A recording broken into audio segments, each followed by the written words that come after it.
wahai filosof, wahai sufi, kasih saya satu aja kebenaran yang pasti dan tidak mungkin salah. Sang filosof ini bilang, enggak, saya enggak mau ngasih tahu karena telingamu enggak kuat mendengarnya. Enggak, kalau itu kebenaran saya mesti siap. Oh terus, beneran nih, bener wis, ngomong aja.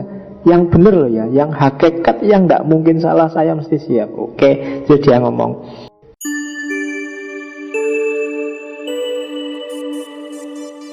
Nyampe ke tokoh puncak dalam tradisi peripatetik Islam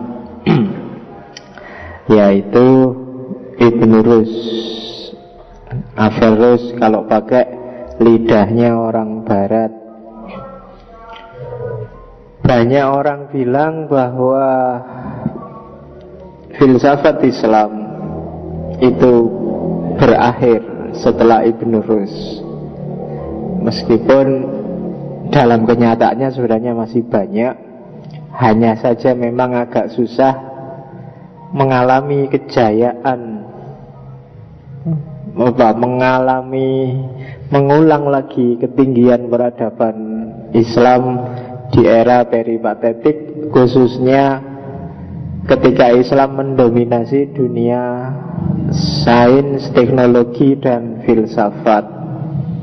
Karena praktis setelah eranya Ibnu Rus adalah era ketika Islam termasuk peradaban intelektualnya sedang mengalami deklinasi, sedang mengalami degradasi. Karena hari ini saya masih belum nemu itu di dunia Islam. Apakah itu di Arab Saudi, apakah itu di Mesir, apakah itu bahkan di Indonesia. Kalau semangat banyak, metodologi sudah mulai digagas 2-3 dekade yang lalu, cuma sampai hari ini masih belum mengambil alih peradaban. Kita masih berkiblat ke barat. Dan sebagai catatan dulu, ketika barat merebut peradaban dari Islam, itu yang dijadikan benchmark, yang dijadikan pijakan adalah Ibnu Rus ini. Dan ajaran Ibnu Rus ini nanti yang dikenal sebagai Averroisme, yang bikin gelisah luar biasa kelompok gereja karena menularkan virus rasionalitas ke dunia barat saat itu. Dari Averroisme inilah nanti lahir yang namanya Renaissance. Oke, bismillah, kita lihat. Ini dari Manahijul Adillah. Kita ambil yang inspiratif. Yang pertama, syarat bagi mereka yang ingin mendalami filsafat. Ini yang jarang dipikir oleh para filosof sebelumnya. Ya termasuk kita mungkin tertarik ingin mendalami filsafat, ada syaratnya. Syaratnya ada 5. Yang pertama, bakat. Kamu sendiri yang ngerti, kamu bakat enggak jadi filosof? Kalau enggak bakat, ya dipertimbangkan lagi. Sebenarnya bakat itu bukan sesuatu yang inner, ada begitu saja dalam dirimu. Kalau pakai teorinya Pierre Bourdieu, filosof postmodern, bakat itu sebenarnya mix antara habitus dan arena, dan satu lagi kapital. Ada modalnya, ada pembiasaannya, dan ranahnya pas. Biasanya itulah nanti melahirkan yang kita sebut bakat. Bapakku guru, maka di rumah ada kapital luar biasa namanya buku. Karena di rumah banyak buku, aku sejak kecil akrab dengan buku, sehingga lahirlah habitus baca. Jadi punya kebiasaan baca. Baca itu menyenangkan bagiku. Nah, dari mix antara ada kapital sama habit itu lahirlah bakat. Wah, berarti bakat kamu jadi filosof misalnya. Kenapa bakat filosof? Kamu seneng moco. dan punya modal untuk baca. Jadi modalmu pas, kebiasaanmu sesuai, arenanya pas, lahirlah bakat. Jadi bukan kok tiba-tiba ada bakat nyanyi, itu pasti lahir karena mungkin ada lingkunganmu yang menyediakan modal sehingga kamu bisa nyanyi. Mungkin bapakmu senang musik, meskipun musiknya hanya dari tape recorder atau radio, yang penting tiap hari dia nyetel musik, sehingga kamu suka sama musik. Dari situ muncul habitus. Kok tidak ada kapital. Kamu misalnya tiba-tiba sakos sama temenmu, yang temenmu ini seniman, pinter nyanyi, pinter gitar. Tadi kamu ketemu modal yang pas. Dari habitusmu yang seneng musik, ketemu modal kapital temenmu yang punya gitar, pinter nyanyi. Terus ikutlah kamu belajar nyanyi. Terus wah, kamu ternyata bakat ya nyanyi. Itu sebenarnya ada prosesnya. Tidak ada bakat yang tiba-tiba jatuh dari langit. Hanya saja kadang-kadang orang tidak sadar dengan proses itu. Kenapa sih kok anaknya artis kok mesti cenderung jadi artis? Ya karena habitusnya dan kapitalnya pas. Pembiasaannya sejak kecil sama sumber daya di sekelilingnya memang mengarahkan ke situ. Tapi kamu nyebutnya bakat itu. Bukan bakat. Filsafat juga gitu. Harus ada bakat berarti ada pembiasaan filosofis dan kamu harus punya modal filsafat. Modalnya filsafat, kapitalnya yang jelas adalah akal yang sehat. Bukan akal yang tendensius, penuh kepentingan. Bukan akal yang mengabdi pada sesuatu di luar kebenaran. Itu modalnya. Jadi bukan bakat yang neko-neko. Yang kedua tertib. Urut ya, belajar jangan loncat-loncat. Nggak ujuk-ujuk belajar Marxisme, ujuk-ujuk belajar postmodern, nanti kacau pikiranmu. Harus urut, diawali dari pengantar, diawali dari syukur-syukur ditulis. Pelajaran selama ini kamu sudah menguasai apa aja, belum menguasai apa. Untuk kepentinganmu sendiri biar enak dipetakan. Ya kalau males nulis di buku ya ditulis di blog. Nggak ada blog ya Facebook ya serapopo lah disimpan. Yang penting ada angger-anggernya bahwa aku pernah belajar ini dan ngerti ini. Nah itu tertib namanya. Sopo ngerti kapan-kapan jadi buku.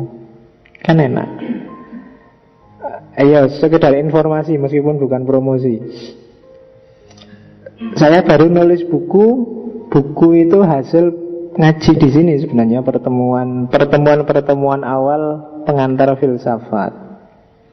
Cuma sebenarnya naskahnya sejak lama, cuma baru kemarin aja terbit. Jadi yang nerbitkan jurusan sendiri di UIN.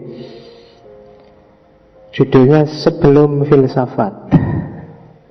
Jadi pengantar itu aja. Jadi 2 kali pertemuan jadi 1 buku.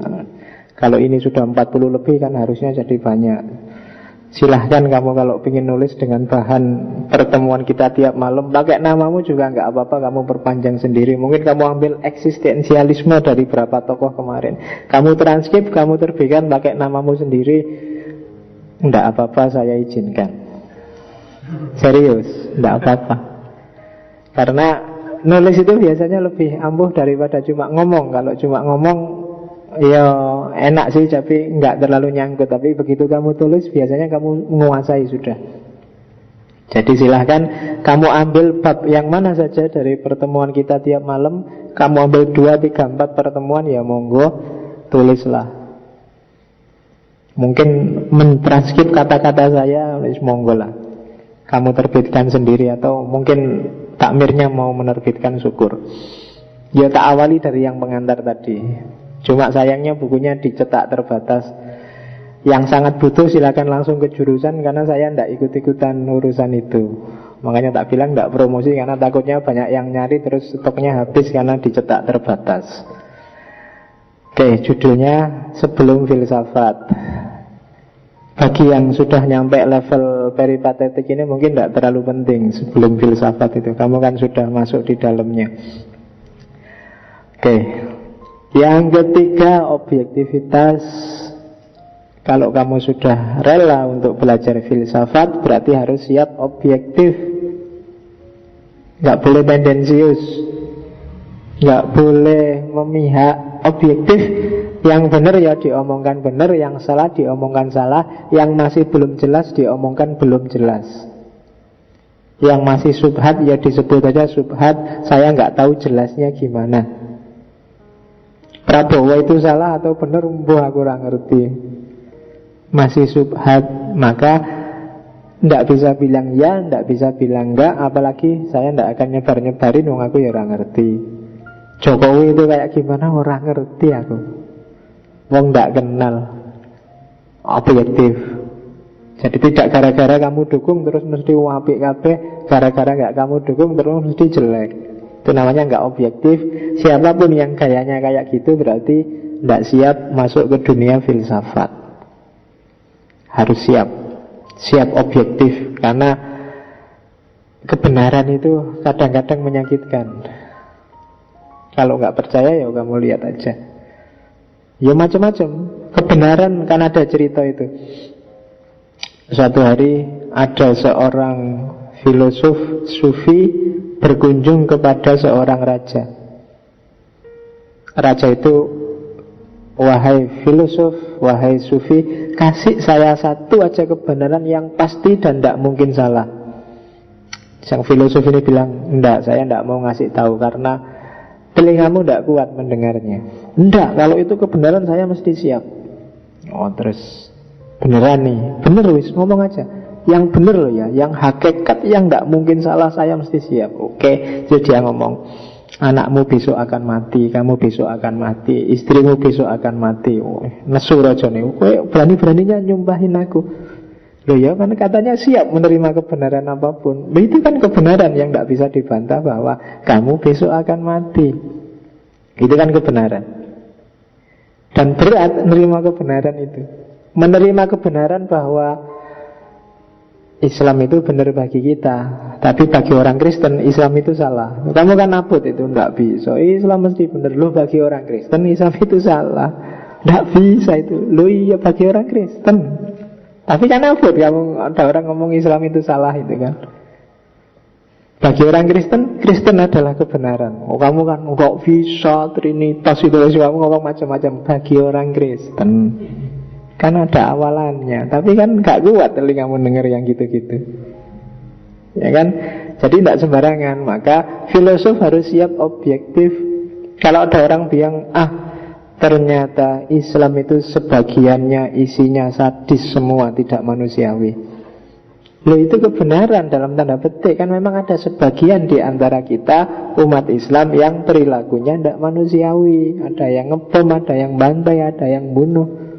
Kayak Boko Haram itu kan nyulik sak sekolahan 200 orang siswa diculik kabeh. Itu Islam. Kalau ada orang ngomong ada umat Islam yang tidak manusiawi, ya diakui aja, meskipun menyakitkan. Kebenaran memang sering menyakitkan. Itu kan kayak kamu lihat di kaca terus lihat wajahmu, itu kan, wah kok gini ya wajahku, tapi itulah kebenaran. Agak menyakitkan memang, tapi ya terimalah. Apa adanya, memang aslinya ngono kuwi.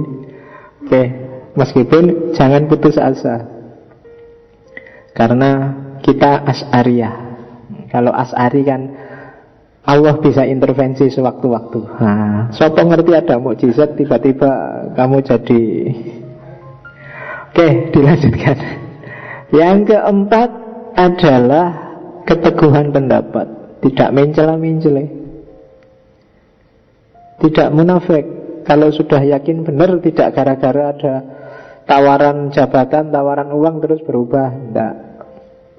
Kalau memang itu yang benar, ya itu teguh pendapat. Itu cirinya filosof. Kalau dia sudah ketemu kebenaran, nggak bisa dinegosiasi sudah. Pokoknya itu.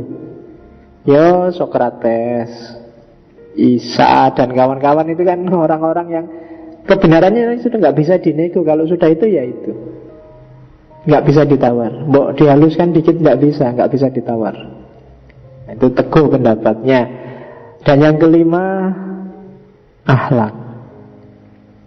Jadi seorang filosof, kebenarannya tidak cuma diyakini, tapi juga dipraktekkan.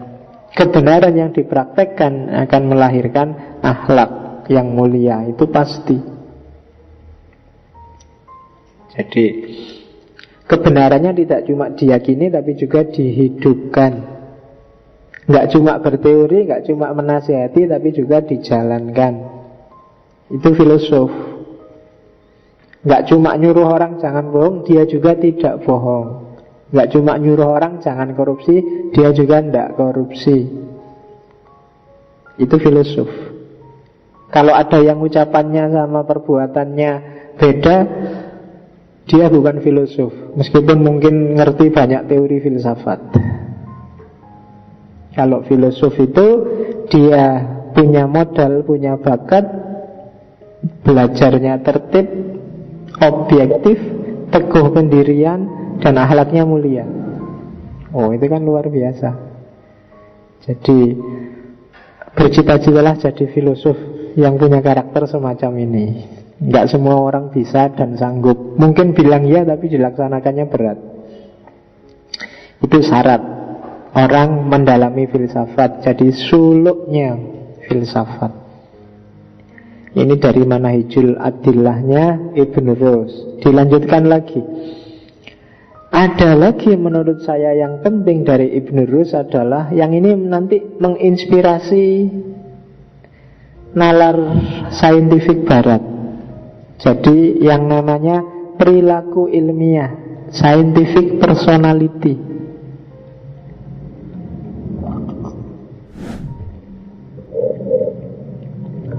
Scientific personality itu sangat tampak, tidak dalam ceramah atau tulisannya Ibn Rus, tapi perilakunya Ibn Rus.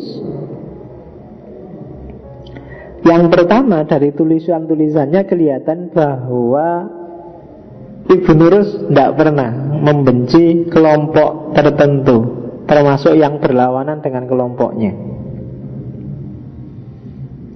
Dia tidak pernah mencaci maki, menyalah-nyalahkan, termasuk Ghazali yang didebat di tahafut-tahafut. Kalau baca tahafut-tahafut, kebanyakan kalimatnya Ghazali salah paham dengan para filosof. Kebanyakan itu, dia nganggapnya Ghazali itu salah paham. Bukan kok terus marah-marah, Ghazali itu salah, kurang ajar, bodoh, mosok. Nah, enggak mengkafir-kafirkan, enggak menggoblok-goblokkan, enggak mendeson-desokan, enggak mengkuper-kuperkan. Itu gayanya Ibn Rus, silakan dibaca. Termasuk ya yang mungkin bisa kita akses gampang ya Bidayatul Mujtahid sama Tahafut-Tahafut. Dan ini nanti pada gilirannya menginspirasi Barat, melahirkan scientific personality, perilaku ilmiah, sikap ilmiah. Tidak setuju boleh, mengkritik pandangan orang lain boleh, tapi tidak dengan dasar benci. Jadi tidak dengan cara membencinya. Jadi ya karena orang sesat itu kan tidak bisa dibenci. Oh ya kalau kamu jalan kemana terus tersesat itu kan ya, kalau dibenci malah nggak nyampe tujuannya. Kurang ajar kamu sesat, harusnya ke Solo kok malah jalan ke utara sampai Demak. Sesat, aku benci padamu, kan nggak gitu. Orang sesat itu ditunjukkan jalannya. Keliru sampean, kalau mau ke Solo ya jangan belok kiri sampai Demak, kamu harus dari Jogja ke timur. Tidak kok boleh dicaci maki apalagi dibenci. Aku benci padamu karena harusnya, enggak kan. Kurang ajar kamu sudah murtad kafir. Enggak, Ibn Rus jauh dari yang semacam itu. Nah, mungkin 2 minggu lagi silakan dilihat filmnya sambil mengawali Ramadan, nunggu buka puasa. Oke, yang kedua, Ibn Rus tidak memusuhi para pemikir bebas, juga tidak melecehkan ulama. Ibn Rus menganjurkan orang berpikir secara merdeka. Merdeka itu tidak identik dengan bebas loh ya. Kalau bebas itu tanpa ikatan. Kalau merdeka itu berarti sesuai keinginan setiap orang. Kalau orangnya ingin pakai ikatan apa ya monggo, itu merdeka namanya. Tapi Ibn Rus nggak mengkritik itu. Monggo orang mau berpikir bebas. Dia juga menghargai para ulama, meskipun dia mengkritik cara berpikir tradisional model para ulama yang jumud, tapi tetap dihargai. Yang ketiga, Ibn Rus adalah orang yang selalu terbuka terhadap kebenaran yang baru. Orang yang dalam urusan kebenaran dan pengetahuan, dia selalu siap menerima fakta baru. Jadi cara berpikir yang tidak ideologis. Ini nanti yang disebut cara berpikir saintifik. Hari ini aku yakin ini paling benar, tapi besok kalau ada fakta baru yang menunjukkan bahwa yang tak yakini hari ini salah, aku akan mengakui salahnya hari ini dan ku ambil baru yang lebih benar. Itu perilaku ilmiah dan dipelopori oleh Ibn Rus. Kalau kita kan biasanya cara berpikirnya ideologis. Ideologis itu pokoknya kalau sudah ini ya ini sudah. Ada fakta kayak gimana pun kita telan dengan saringan ideologi yang sudah kita yakini. Dan itu yang dikritik oleh Ibn Rus. Kita kan selalu begitu. Kalau sudah Muhammadiyah ya pokoknya saringannya namanya Muhammadiyah. Kalau sudah NU saringannya namanya NU. Kalau sudah HTI saringannya namanya HTI. Kalau sudah PKS saringannya namanya PKS. Saringan itu ideologinya. Semua pikiran baru boleh asal tidak tabrakan sama NU, Muhammadiyah, HTI, PKS dan lain sebagainya, sesuai keyakinan kita sendiri. Dan itu yang dikritik oleh Ibn Rus. Itu nanti yang oleh Jabiri disebut takdisul afkar ad-diniyah. Jadi sakralisasi pemikiran keagamaan. Jadi kita itu sebenarnya tidak sedang mensucikan, mensakralkan Islam. Yang kita sakralkan sebenarnya pemikiran kita sendiri tentang Islam. Yang kita sucikan sebenarnya ide kita tentang Islam, bukan Islamnya.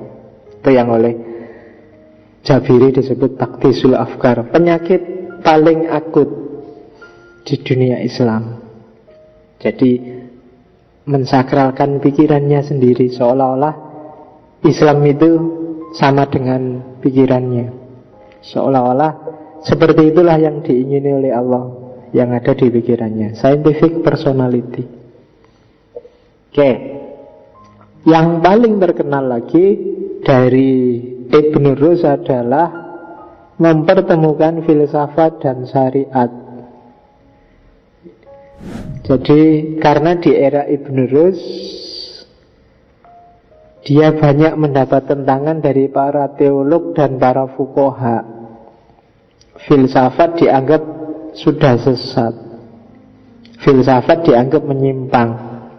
Maka Ibn Rus ya tadi nulis Faslul Maqal Fima Bainal Falsafah dan seterusnya. Itu tadi isinya menunjukkan bahwa filsafat dan syariah itu tidak bertentangan. Bolak-balik hampir semua filsuf peripatetik ngomong ini. Bukan karena ikut-ikutan sama para filsuf pendahulunya, tapi karena tren umat Islam banyak yang anti dengan filsafat. Dari zaman ke zaman, mulai zaman Al-Kindi sampai zaman Ibn Rus, ternyata konstelasi politik naik turun bikin orang sering-sering menyisihkan filsafat. Orang lebih suka fikih yang jelas halal apa haram.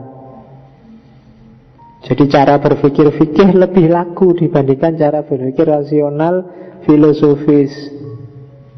Sebenarnya sampai hari ini, hanya saja hari ini tidak ada lagi para filosof baru yang mengangkat tema ini.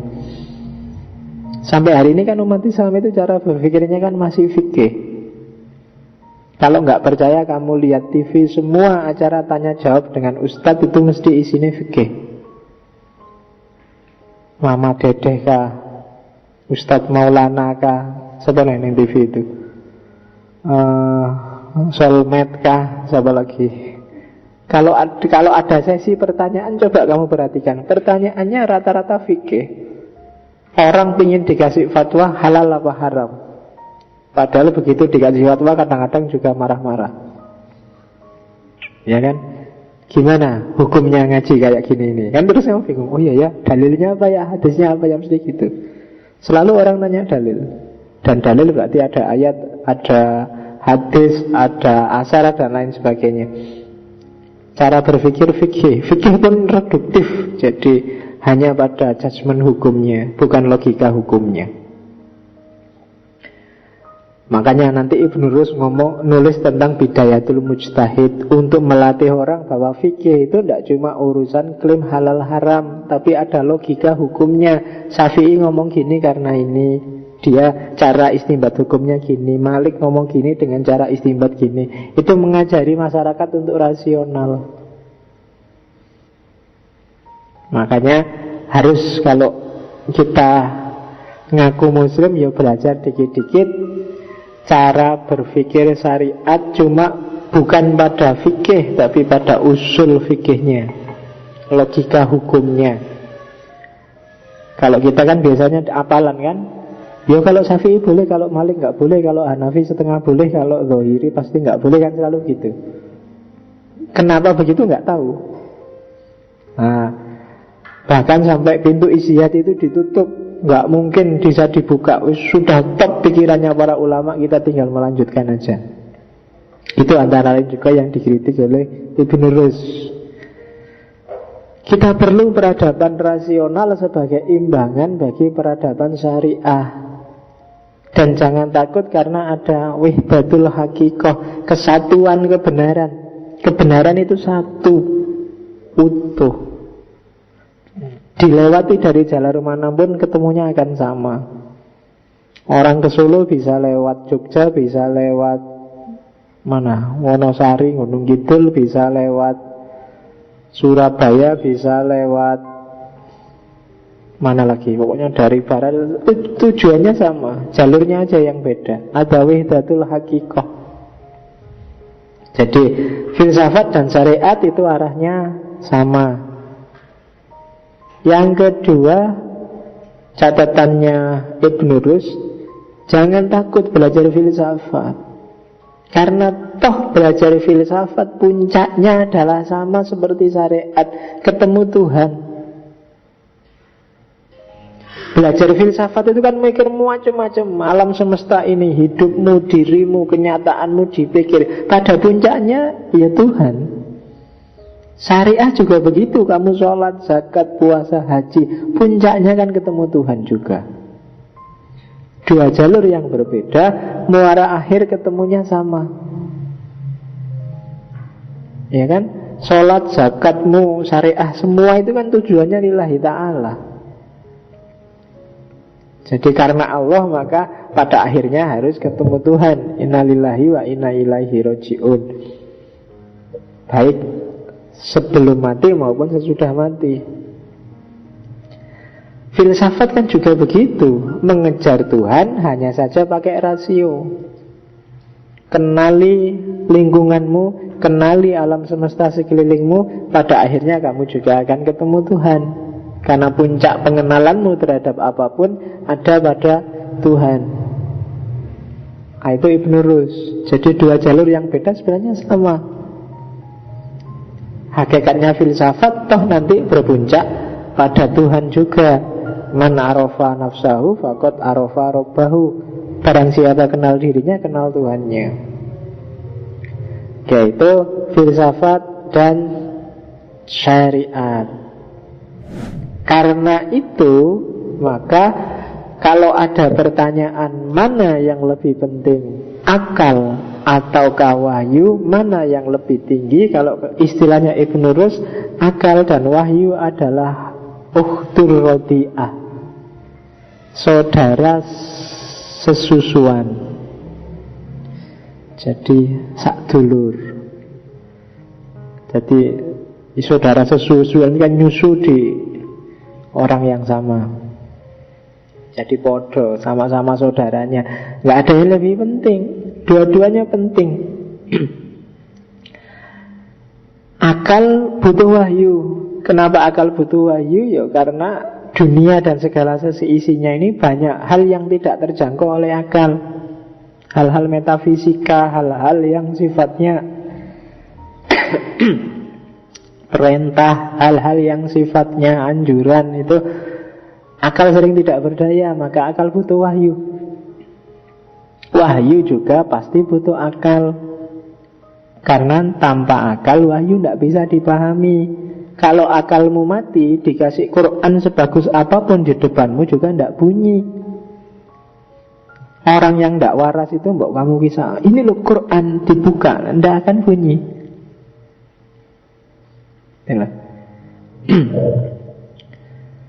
Makanya ada cerita ketika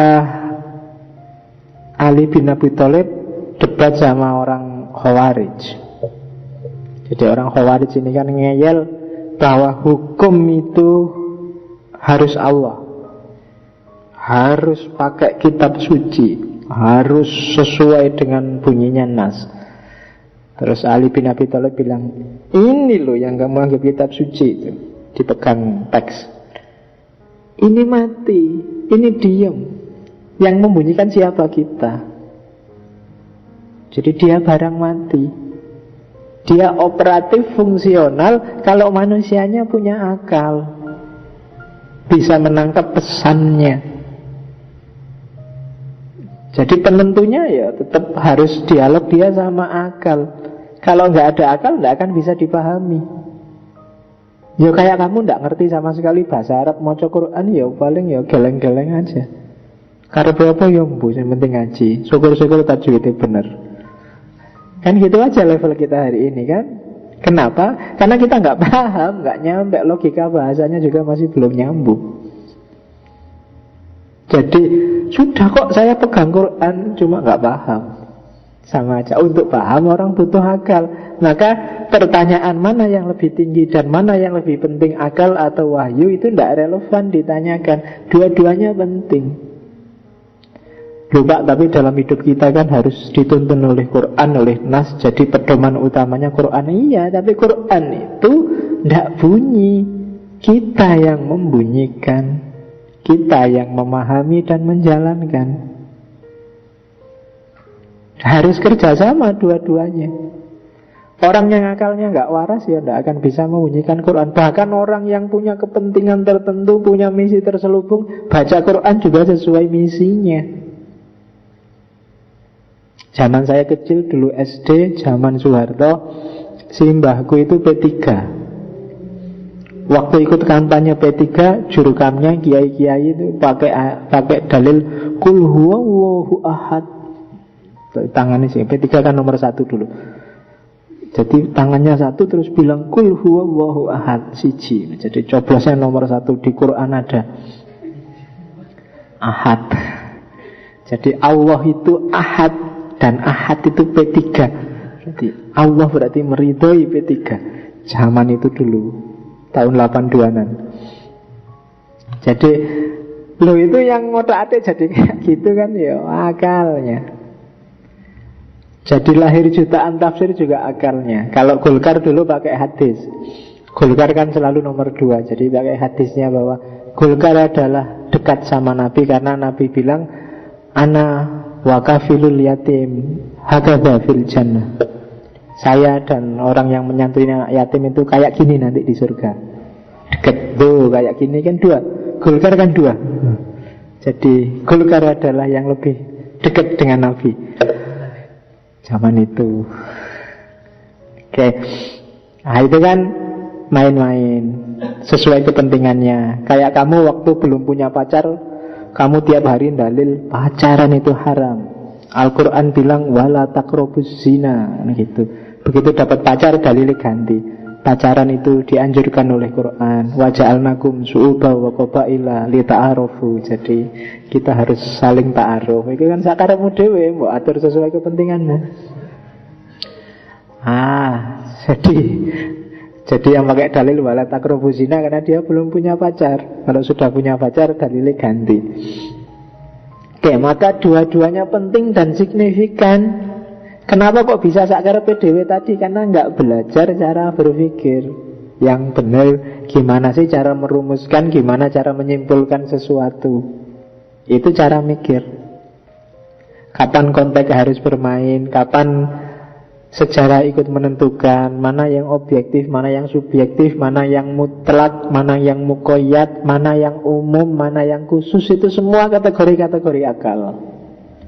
Wahyu atau nas diem saja, kita yang menentukan. Oh ini khusus untuk Nabi yang boleh kawin 9, kalau kita nggak bisa, kan gitu.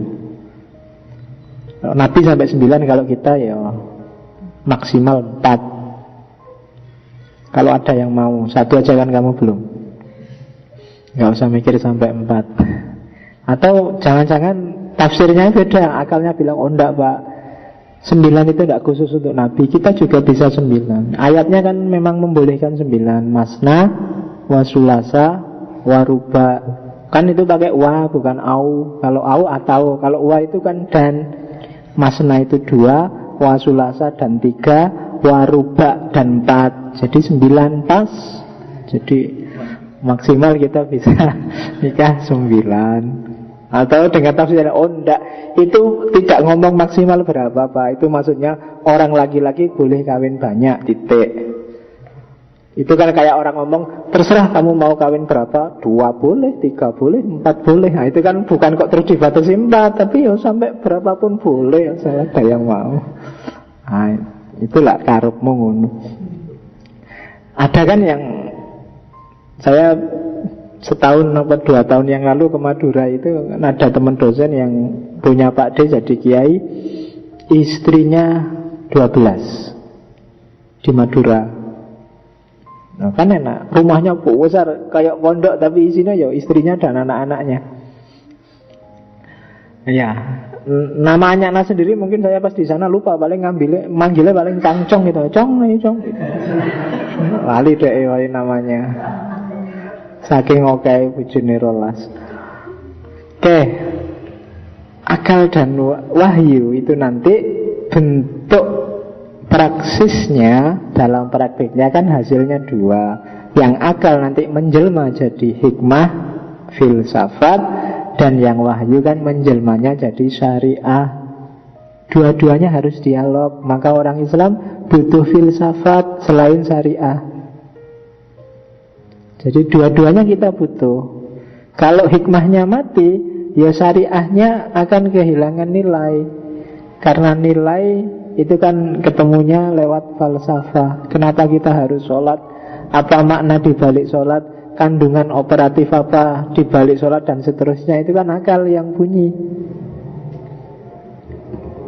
Hikmah saja, falsafah saja tanpa syariah juga kehilangan orientasi, kehilangan sasaran tembak, kehilangan modus. Maka hikmah perlu ketemu dengan filsafat. Oke, itu akal dan wahyu versi Ibn Rus. Selanjutnya suluknya para filosof.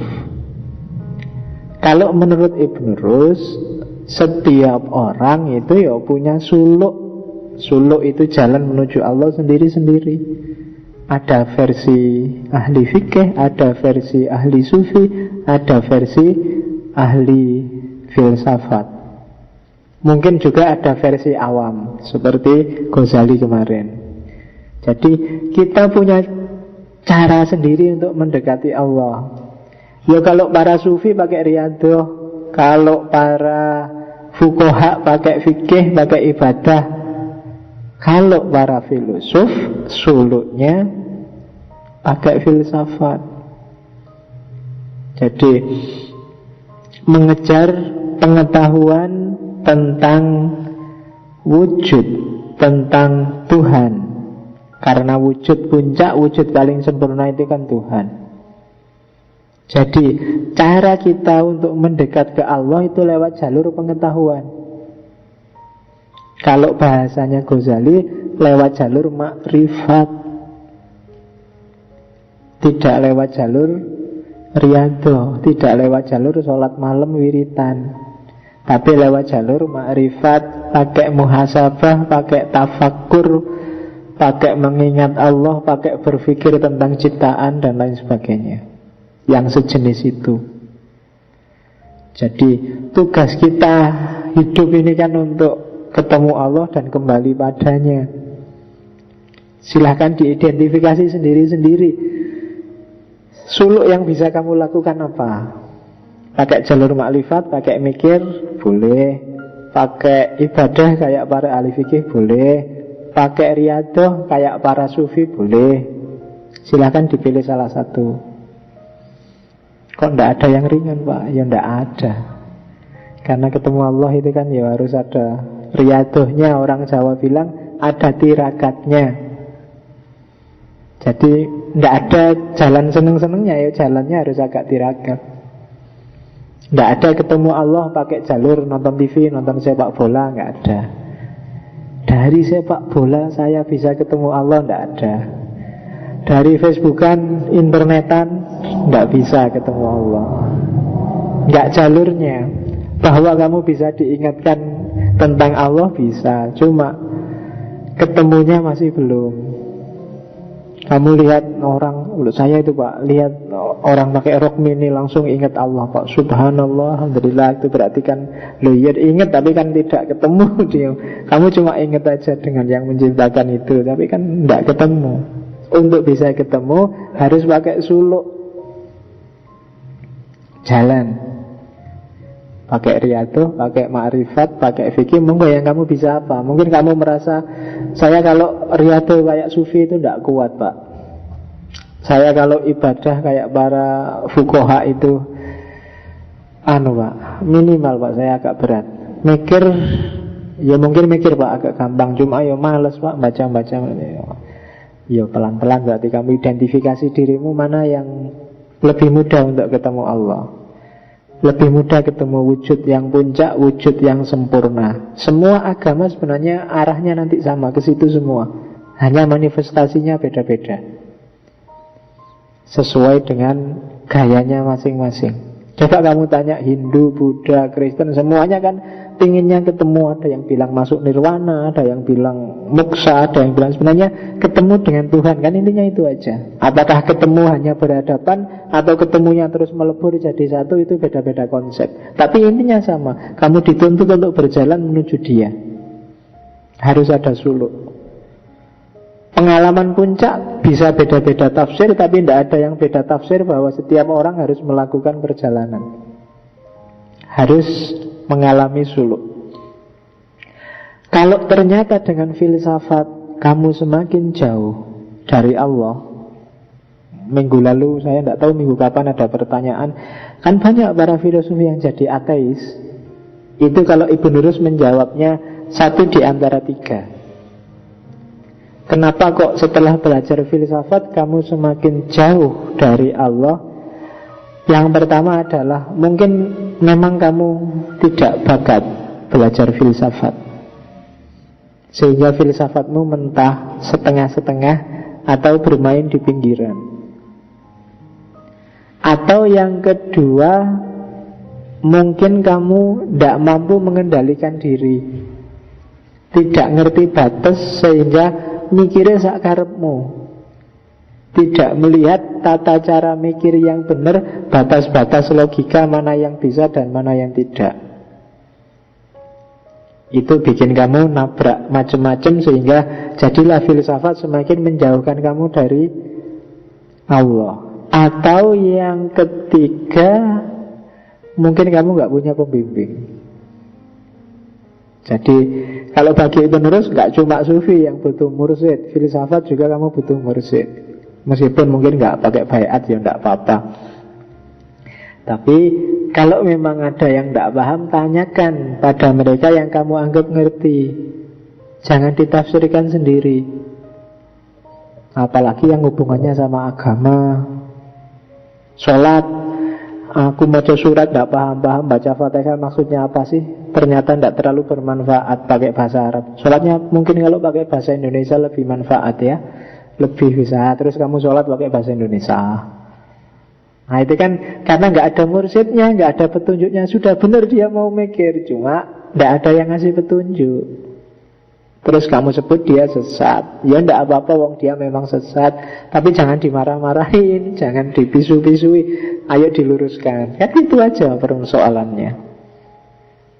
Jadi karena nggak ada mursyid. Carilah orang yang ngerti di bidangnya. Atau kamu kuat, tapi kamu tidak bisa mengendalikan diri. Sak kuwarepmu dhewe mikir, sak-sake kamu menyimpulkan sesuai seleramu, sesuai moodmu, sesuai kepentinganmu, tanpa lihat batas. Kamu keliru gak cara menyimpulkan, kamu gak peduli, pokoknya mikir. Menurut saya Pak, ujian nyontek itu menjalankan perintah Allah Pak. Misalnya karena ketika saya nyontek, nilai saya bagus Pak. Ketika nilai saya bagus, berarti saya lulusnya cepat. Kalau saya lulusnya cepat, orang tua saya kan jadi ringan biayai saya Pak. Berarti nyontek termasuk bagian dari birrul walidain. Dan birrul walidain itu ada ayatnya loh Pak. Ya. Jadi kalau saya nyontek, jangan disalahkan Pak itu. Itu kan pikiranmu kan, kamu ngarang dewe ditawak-tawaknya sampai ke sana. Itu jenis kedua. Gitu. Menurut saya Allah itu tidak ada Pak. Mana ada Allah, wong saya kayak gini. Halo sekarang saya mau ngangkat tangan, Allah bisa nggak? Saya nggak jadi ngangkat tangan. Loh nggak bisa, ini menurut saya. Nah, karena pikiranmu kan. Kamu tidak ngerti batas-batas, nggak ngerti kapan harus maju, kapan harus mundur, frame berpikirnya seperti apa, dan seterusnya. Atau yang pertama, kamu memang tidak bakat belajar filsafat. Sudah baca buku banyak, jungkir balik ya, gak paham-paham, cuma judek. Beli buku filsafat dibaca 2 lembar semua untuk tidak jelas karpe. Itu mungkin jenis pertama. Ini bukan saya loh ya, Ibnu Rus. Jadi ya diakui aja, kadang-kadang ya bakat-bakatan memang. Kamu nonton sepak bola sampai jam 3 subuh juga melek, tapi begitu mau coba buku filsafat setengah halaman sudah muter, tidak garu-garuan. Itu mungkin berarti tidak bakat, lebih bakat bal-balan. Jadi suluk kita ditentukan oleh niat kita, yang targetnya adalah ketemu Allah.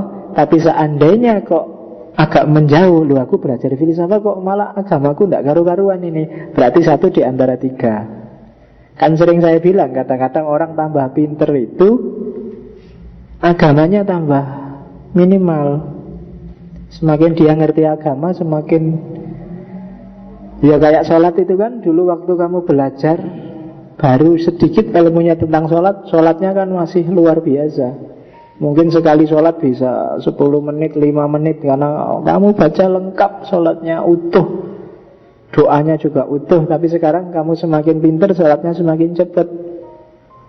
Wis ngalang-alai wis pokoknya balatan. Kadang-kadang saya makmum mahasiswa pernah itu, mau coba Fatihah baru bismillahirrahmanirrahim, alhamdulillahirrahmanirrahim, Allah, waduh cepet, seneng aku. Sholat bisa cepet itu, berarti dia sudah sangat pintar sholatnya, sudah makome sudah melampaui yang fisik itu sudah. Jadi jiwanya langsung nyambung sama Allah. Jadi bacaan jangan macam-macam itu tidak penting lagi. Tambah pintar berarti kamu. Oke. Kalau memang kenyataannya kayak gitu, ya coba dievaluasi lagi.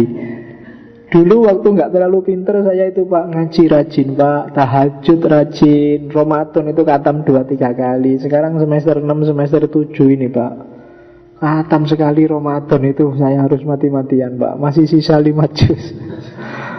Sholat malam apalagi, nonton bal-balan itu kok enteng ya Pak. Nonton final jam 3 subuh ya melek, tapi tahajud kok beratnya luar biasa. Itu agak introspeksi lagi. Jangan-jangan ilmumu semakin menghalangi kamu dari Allah. Agak cari mursyid lah yang bisa mempengaruhi jiwamu. Itu suluk. Oke. Nah, kenapa sih kok kelihatannya Ghazali itu melihat ada orang yang bakat, ada orang yang enggak, ada orang yang perlu belajar filsafat, ada yang enggak harus belajar? Karena bagi Ibnu Rus, manusia itu ada 3 jenis, ada 3 level. Ada kelompok Khotobiyun, ada kelompok Jadaliyun, ada kelompok Burhaniyun. Kelompok Khotobiyun Tidak bisa dia pakai argumen filosofis. Ini orang awam, orang biasa, tidak bisa berpikir mendalam. Cara mentransfer pengetahuan, cara ngasih taunya pakai mau'idhah hasanah, tausiah, ceramah, pakai retorika. Dikasih tahu, diperintah, diinstruksikan, dilarang. Itu retorika. Level khotobiyun. Kadang-kadang pakai diiming-imingi, kadang harus diancam-ancam. Karena memang ada level orang yang semacam ini, level awam. Kalau nggak diiming-imingi males. Barang siapa sholat berjamaah, pahalanya akan dilipatkan 27 derajat. Wah, 27 lumayan. Baru diiming-imingi itu kamu mau. Kalau nggak ada itunya kamu nggak mau. Coba ada dalil lain. Sholat jamaah di masjid yang 27 itu pahalanya sebenarnya sama saja dengan membaca Qul huwallahu ahad 5 kali. Nah, kamu mesti alah maca Qul huwai padha wae kan gitu. Kamu kan mesti gitu. Milih negosiasi pokoknya padha wae ternyata gitu aja. Nah, jadi harus diiming-imingi. Makanya banyak hati-hati kalau baca Quran. Kadang-kadang ada ayat-ayat yang memang ditujukan untuk mereka yang di level khotobiyun. Dikasih iming-iming, dikasih ancaman, dikasih simbol-simbol yang bikin dia tertarik. Di sana ada bidadari-bidadari yang siap pakai, ready for use anytime. Wah, terus orang semangat ini. Orang takut perang terus diiming-imingi, ayo perang, barang siapa syahid dalam perang langsung dijemput oleh 70 bidadari. Cakep-cakep. Wow, ayo perang kalau gitu lumayan.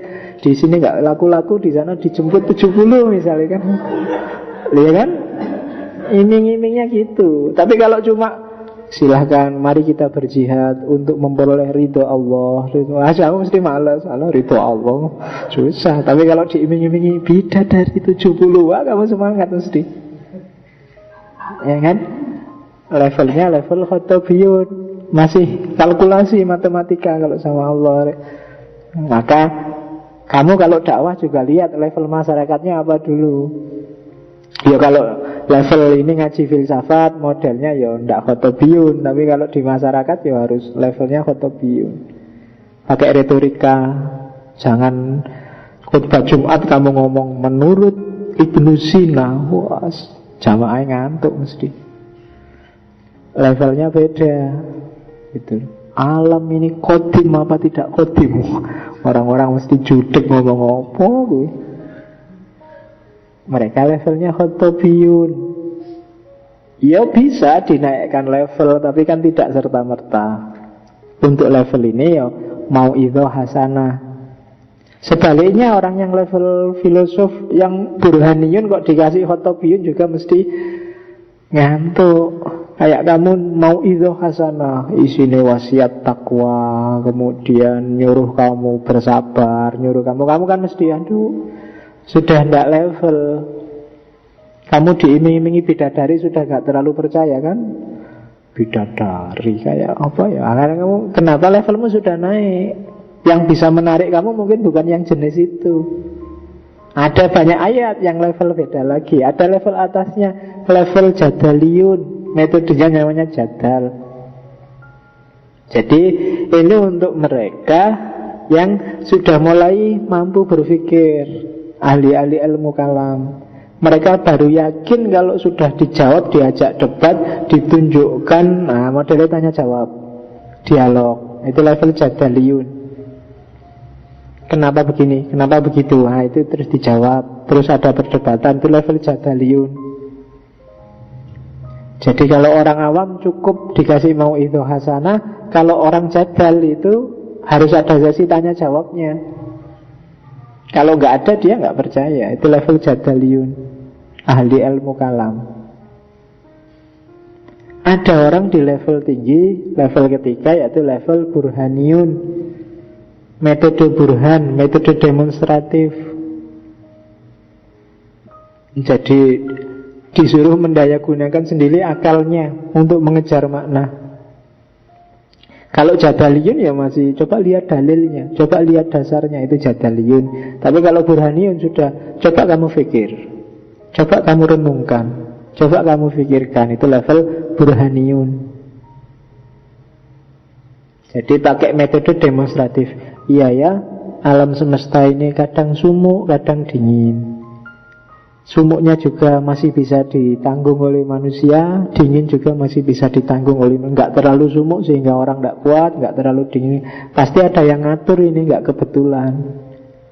Nah, yang ngatur pasti juga bukan manusia, karena manusia nggak bisa ngatur cuaca. Oh, berarti ada Tuhan. Nah, itu burhaniyun namanya, metode berpikir.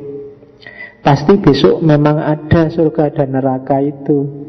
Kalau nggak ada, orang tidak mungkin dituntut untuk berbuat baik. Kalau orang dituntut untuk berbuat baik, berarti besok ada pembalasannya. Dan nggak mungkin pembalasannya di dunia ini, karena banyak orang yang berbuat baik tapi hidupnya susah terus sampai mati. Oh, berarti pasti besok setelah mati ada pembalasannya. Nah, ini namanya burhan. Ahlul hikmah, metodenya namanya demonstratif. Level ketiga, para filosof mendayagunakan akalnya. Oke. Terus karena kita ada di filsafat, sekarang metode burhan sekarang.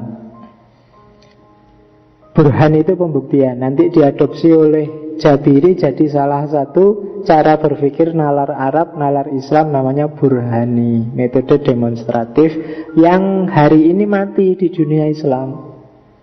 Di dunia Islam itu yang hidup dua, bayan sama irfan. Bayan itu kan makna harafiahnya menjelaskan. Kalau burhan itu makna harafiahnya membuktikan, pembuktian. Kalau irfan itu mengetahui dari dalam, cara berpikir. Ketika burhan mati, maka umat Islam kehilangan rasionalitas. Kalau irfan yang mati, umat Islam kehilangan nurani, kehilangan kepekaan intuitif. Kalau bayan mati, umat Islam kehilangan dasar-dasar tekstual, dasar-dasar keagamaan. Tiga-tiganya penting. Nah, burhan itu pembuktian demonstratif. Kalau pakai logikanya Ibn Rus, hasilnya burhan itu pasti tidak bertentangan dengan syariah. Kadang-kadang memang disebut langsung oleh syariah, ada ayatnya, ada dalilnya. Kadang-kadang tidak disebut. Tidak apa-apa, pasti sesuai. Kok ada yang rasanya tidak sesuai? Kok ini hasil pikiranku secara rasional gini? Kok tidak cocok ya sama teksnya? Katanya Ibn Rus, ya coba dipahami lagi teksnya dengan jalan takwil. Takwil itu kalau definisinya Ibn Rus mengeluarkan makna dari dalalah atau dilalah al-haqiqah kepada dilalah al-majaziyah, dari makna asli kepada makna majaz. Metode takwil yang paling sering dipakai oleh Ibn Rus adalah kias, silogisme. Jadi menurut akalku apa? Nyabu itu tidak boleh sih haram, tapi tak cari ayat, tidak ketemu-ketemu tentang nyabu. Nah, sebenarnya pasti ada, cuma nggak disebut. Caranya apa? Pakai takwil, pakai kias. Jadi untuk mencari haramnya nyabu, pakai kias. Mungkin ada fenomena yang sama yang disebut Quran yang mirip kayak sabu. Mungkin ketemunya terus homer. Nah, itu namanya takwil. Menurut akal sehatku, goyang dangdut yang nggak pakai baju, hanya pakai celana pendek, hanya nggak boleh itu. Tapi tak cari-cari dalil di Quran kok nggak ada ya bahwasanya dangdut yang pakai goyang itu nggak boleh. Itu reneng ayat tentang dangdut. Tapi pasti ada. Pakailah takwil. Menurut akal sehatku, kampanye capres yang black campaign itu harusnya haram itu. Tapi tak cari dalilnya nggak ketemu-ketemu. Sesungguhnya black campaign dimurkai oleh Allah, nggak ada. Pasti ada. Pakai takwil, pakai kias. Jadi hasilnya akal itu pasti nggak tabrakan kok. Ada yang disebut langsung, ada yang tidak disebut. Kalau tidak disebut bisa kamu gali dengan jalan takwil. Itu Ibn Rus.